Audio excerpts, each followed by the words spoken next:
Dans un village paisible, une riche dame, aveugle depuis des années, décide de faire venir une jeune fille du village pour l'aider dans son quotidien et s'occuper de ses enfants. La jeune servante, d'abord humble et obéissante, découvre avec émerveillement le confort et la richesse de la demeure. Peu à peu, la convoitise prend le dessus. Un jour, animée par l'avidité, elle prépare une boisson empoisonnée, destinée à éliminer sa bienfaitrice et s'emparer de ses biens. Elle entre dans le salon, un sourire doux sur le visage. « Madame, votre boisson est prête. J'ai pris soin de préparer votre préféré. » La dame tend la main vers le verre, mais soudain, tout s'arrête. Un silence mystérieux emplit la pièce. Un ange apparaît, invisible aux yeux de la servante. Il s'adresse à la dame d'une voix douce et puissante. « Ne bois pas.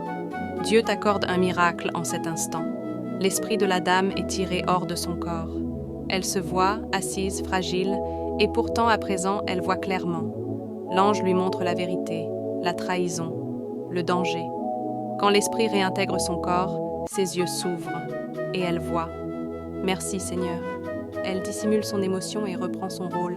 « Donne-moi la boisson. » Elle tend la main, puis se ravise. « Non, bois-la toi-même. J'ai finalement plus soif. » La servante hésite. « Mais madame, c'est pour vous que je l'ai faite.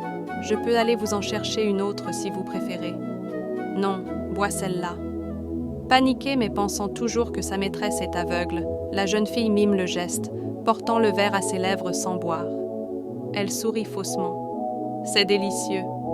Quel dommage que vous ne puissiez pas en profiter. » La dame la fixe intensément. « Pourquoi veux-tu me tuer ?» Un silence lourd s'installe. La servante, figée, tente de se défendre. « Je ne comprends pas ce que vous dites, madame. Je ne suis plus aveugle. Je vois, j'ai tout vu. » La servante tombe à genoux, les larmes aux yeux. « C'est le diable, madame. Il m'a possédée. Je vous en supplie, pardonnez-moi. » Touchée par la grâce qu'elle a reçue, la dame pose doucement une main sur son épaule.